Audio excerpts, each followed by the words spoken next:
This is one of the best closing messages going into the election tomorrow for anyone that's an undecided voter. So Vivek Ramaswamy spoke with an undecided voter in Pennsylvania that had concerns about Trump being a threat to democracy from things like January 6th. Immediately, that's an eye roller, but when we have people at least willing to hear an argument from the other side, that's great news. And we do have to recognize the media is able to persuade a large portion of the population to hate Donald Trump. But what ends up happening at the end here is amazing. If I had to pick between the two today, I would probably pick Kamala. That's honest. That's honest. But you're still undecided. I'm coming to ask you a question. You got an open mind still. Yeah. Right now, my biggest turnoff from Trump is the handling of the 2020 election and January 6th. I don't feel that I should vote for someone who's not going to respect my vote if it's not for him. Okay, so here's the thing. Here's the best measure of the health of American democracy. I'll tell you what it is. It's not the number of green pieces of paper in our bank account. It's not even the number of ballots that get cast every November.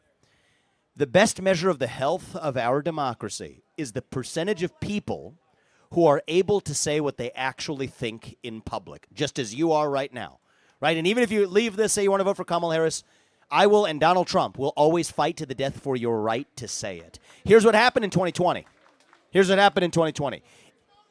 They told you that if you said the COVID began in a lab in China, to shut up, sit down, you're a racist, silence your social media accounts, censor if you'd be able to say it. The Hunter Biden laptop story on the eve of the last election censored the New York Post's accounts on Twitter, on every other social media platform. You couldn't even send it on direct message, like email to your friends. No, you were physically blocked from doing it. And then we were told that, okay, at least you get an election to sort this out.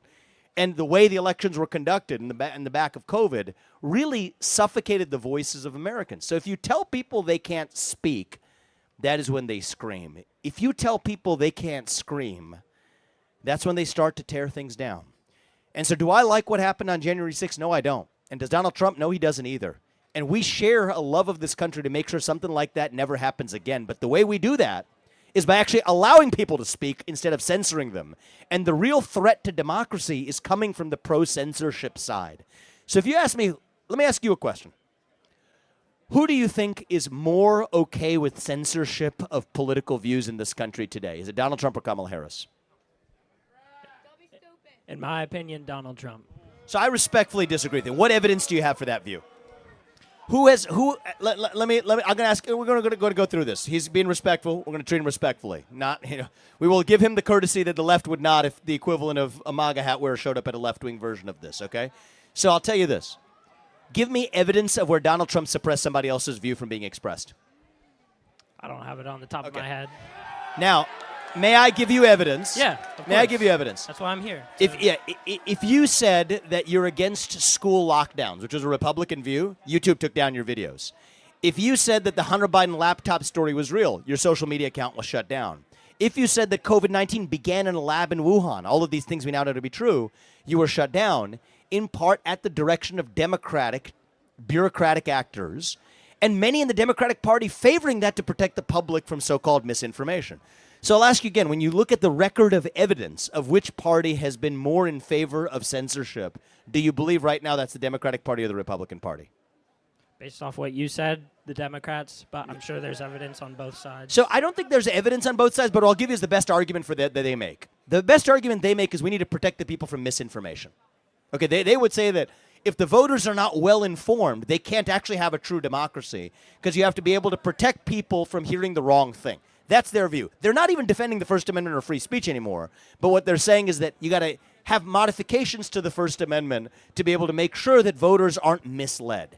Here's my view and here's Donald Trump's view. The right answer to bad speech is not less speech. It is more speech.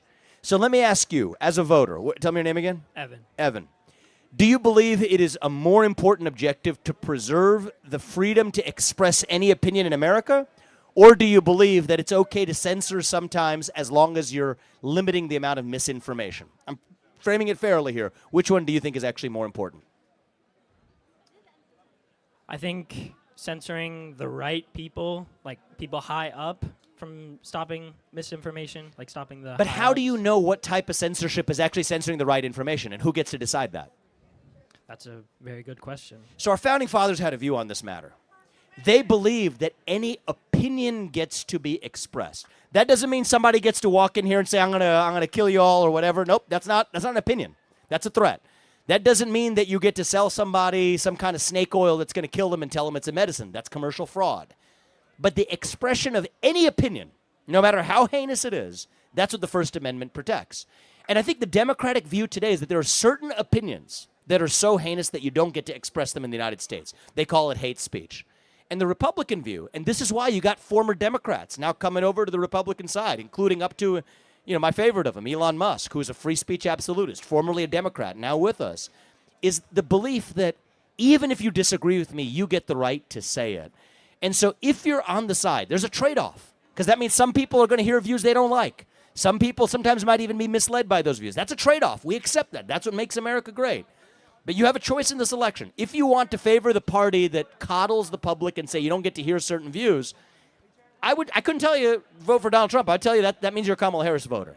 But if you believe, as our founders did, that this is the country where no matter what your opinion is, you get the freedom to actually express it as an American, then there's only one right choice in this election, and that's Donald Trump. So I'd ask you, between now and the election, think about yourself, how much you value the freedom you just expressed and exercised right now to come to this microphone without any police officer here taking you to one side because what you said was unpopular here. If you value that freedom, no matter how much you might dislike certain aspects of Donald Trump, he is the free speech candidate in this election, and that's why I'm going to ask you to vote for him. All right, man? All right. Thank you for your time. Can you give that some consideration, at least between now and November 5th? Yep. I appreciate that. Thank you, Connor. Appreciate it. Thank you. How you doing, man? Let's see if we got an extra hat here. Connor, come back up here, man.